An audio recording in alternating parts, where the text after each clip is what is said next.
मुनीम, दैनंदिन अकाउंटिंगसाठी तुमचा पर्सनलाइज अकाउंटंट। आता हे ठीक आहे, आता मी लहान मनुष्य आहे, मी काहीतरी म्हणजे लहानपणी क्रिकेट खेळत होतो, आता फक्त टी व्हीवर बघत असतो मॅचेस वगैरे. पण आता शासनाने काय निर्णय घ्यावे ते त्यांनी त्यांचं ते बघावं. पण एक आहे, पाकिस्तान आणि इंडिया किंवा भारत हे या मॅचेस आहेत भारतात होत नाही आहेत,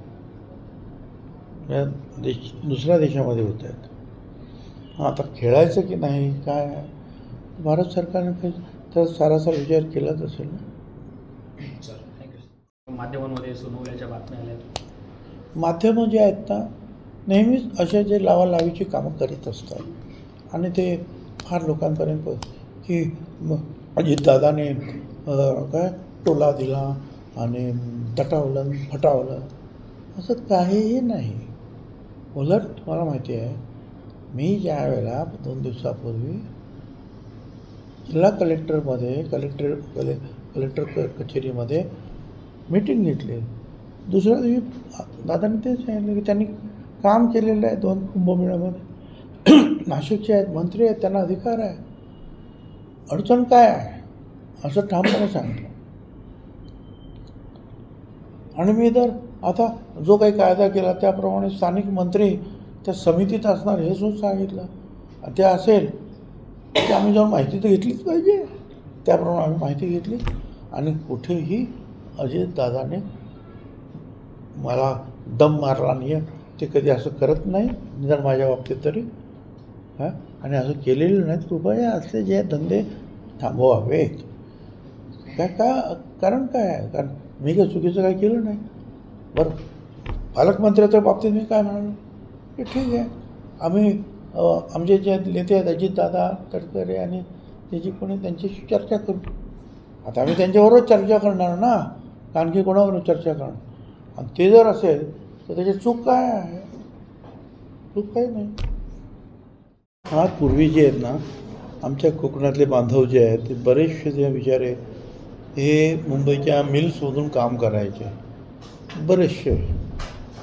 आणि त्यावेळेला तो लिखाणामध्ये चाकरमाने हा शब्द येऊन गेला.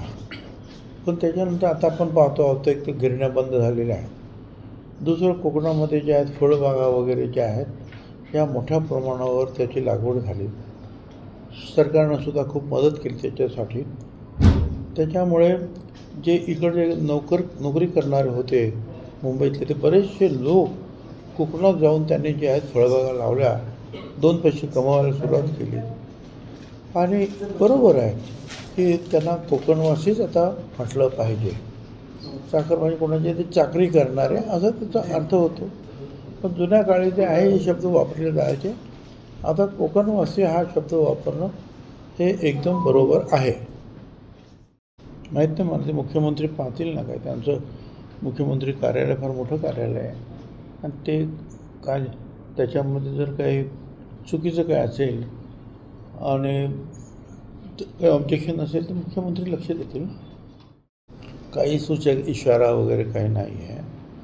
अनेक वेळेला जे आहे जसं आपण एखादं खातो इकडं तिकडे देतो, त्याचं खातं त्याला देतो, तसं ते त्यांनी दिलं असेल.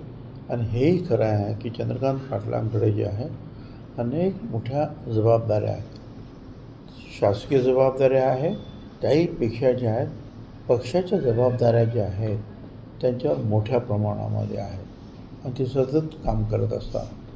त्याच्यामुळे ठीक आहे. बरं, ते त्या कमिटीमध्ये आहेतच ना, त्याच्यामुळे त्याच्याबरोबर फार काही त्याच्यावर बोट ठेवण्यासारखं मला काही वाटत नाही. कृषी मूल्य आयोगाचे अध्यक्ष पाशा पटेल यांनी शेतकऱ्यांना सल्ला दिला. तुम्ही काय सांगणार त्याच्यावर? कशाची सोय लावून घ्यायची? नुकसानीची, जे म्हणजे अवकाळी नुकसान होत आहे. हो, पण आता नुकसानीची जर सवय लावून घेतली तर काही दिवसांनी सगळी जे आहे आणि काही सरकारनं काही मदत केलीच नाही तर शेतीच बंद होऊन जाईल ना. कुठून पैसे आणतील? काय ते काय अब्ज रुपये पडले का त्यांच्या घरी? सारखं नुकसान. आणि जर मदत जर सरकारची जर मिळाली नाही तर शेतीच बंद होईल. आणि हे लक्षात ठेवा की हा देश शेतीप्रधान आहे. आजसुद्धा 64-66% लोक शेती करतात आणि ते शेती करून एवढं पिकवतात, म्हणून आज एवढ्या 125 कोटीपेक्षा जास्त लोकांना आपण जे धान्य देतो त्यातलं मोठ्या प्रमाणावर धान्य जे आहे, मोठ्या प्रमाणात लोक यांना आपण 1 रुपये 2 रुपये 3 रुपये जवळजवळ फुकटच देतो आहे. हे का? त्या शेतकऱ्यांचे उपकार आहेत आपल्यावर. ते जर संपले तर संपलं, मग काय कर आणखी काय. आणि आज परदेशात सुद्धा आपण एक्सपोर्ट करू शकतो, एवढं या शेतकऱ्यांना पिकवलं. तुम्हाला सांगतो, आज काही ठिकाणी ज्या गोडाऊनमध्ये ठेवायला जागा नाही, एवढं पीक शेतकरी करतात. त्यांना काही घरी बसून संपवून टाकायचं आपल्याला विचार करता येणार, त्यांना मदत करावीच लागेल. भले मग काय प्रयत्न करा. एक वर्षी त्रास होतो, दुसऱ्या वर्षी बरं होईल, तिसऱ्या वर्षी आणखी काय करतात. नवीन AI अमुक येते. त्या दिवशी तर मी मिटिंगमध्ये सांगितलं, मी काय म्हणजे नाशिकचे सुद्धा तिकडे हे डॉप्लर्स वगैरे जे आहेत ना ते लावा. हे डॉप्लर्स वगैरे पुढे कधी पाऊस पडणार आहे, काय होणार आहे, हे जे डॉप्लर्स जे आहेत ना हे आगाऊ तुम्हाला माहिती देतात. जसं तुमचं जे हवामान खातं आहे ना, आणि त्यात पण ते प्रत्येक जिल्ह्यातून 2-3 ठिकाणी असे जर लावले, जास्त लावले, तर अधिक लोक जे आहेत तयारीत राहतात की आपल्याला असं होणार आहे, आपल्याला हे करायचं आहे. आणि असे काय नाही, आता आर्टिफिशियल इंटेलिजन्स निघालं, त्याचासुद्धा आता उपयोग लोक करायला लागले. हे असेल तर काय करावं लागेल, ते असेल तर काय करावं लागेल. आणि त्याच्यासाठी जे शेतकऱ्यांचं जास्तीत जास्त शिक्षण व्हावं म्हणून खूप सरकारनं प्रयत्नसुद्धा सुरू केलेले आहे.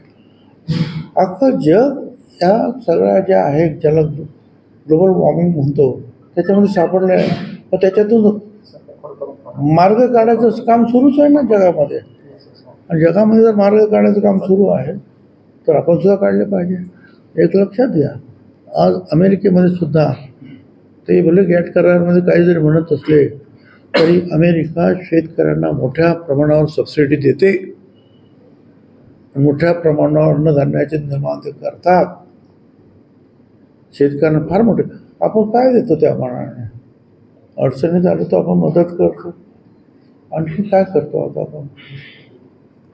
साहेब, आता पुन्हा हे खरं आहे ते की म्हणजे आज जवळजवळ 15 वर्षापासून जे आहे, हा मुंबई गोवा रस्ता हा करण्याचं काम सुरू आहे. मी PWD मिनिस्टर असताना सुद्धा इंदापूरपर्यंत तो रस्ता आपण केला होता. आणि तिकडून झारापत्रा देवी त्या बाजूने, गोव्याच्या बाजूने इथपर्यंत व्यवस्थित काम झालं होतं.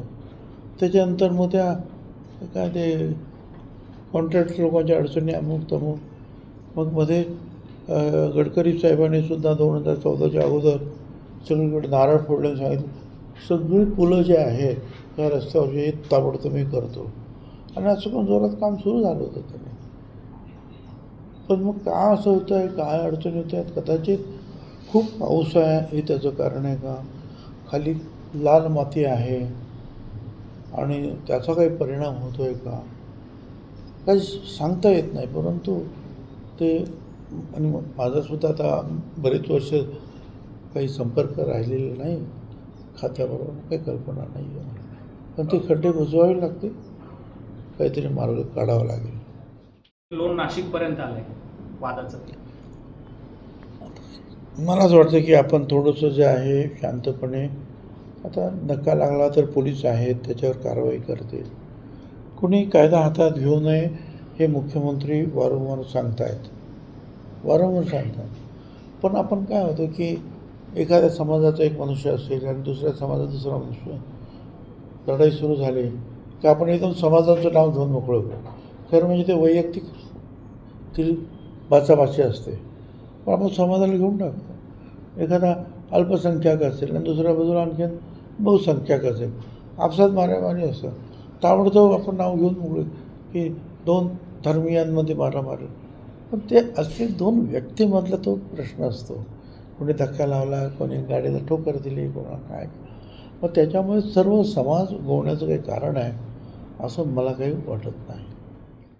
चांगली गोष्ट आहे ना. असं राजकारणामध्ये कोणी विरोधक असतील, राजकारणात शत्रू असू नये. आपल्या विरोधी काम करणारे जे आहेत पक्ष असतील, नेते आहेत, ते आपले विरोधक आहेत, आपले शत्रू नाहीत. ही भावना ठेवूनच सगळ्यांनी वागलं पाहिजे. बिजनेस में एक गलती और भारी penalty, GST, income tax, accounting, इतनी झंझटों में उलझे रहेंगे तो बिजनेस कैसे बढ़ेगा? बिना गलती बिना पेनल्टी, लेकिन करेगा कौन? प्रो मुनीम, आपका पर्सनल अकाउंटेंट, सिर्फ 65 रुपए पर डे में accounting, GST, income tax, professional tax, filing, बिना किसी एक्स्ट्रा चार्जेस, सटीक, सुरक्षित, प्रोफेशनल सेवा. मैं तो प्रो मुनीम से जुड़ रहा हूँ, और आप अभी कॉल करें 1800-266-1294 या विजिट करें promunim.com.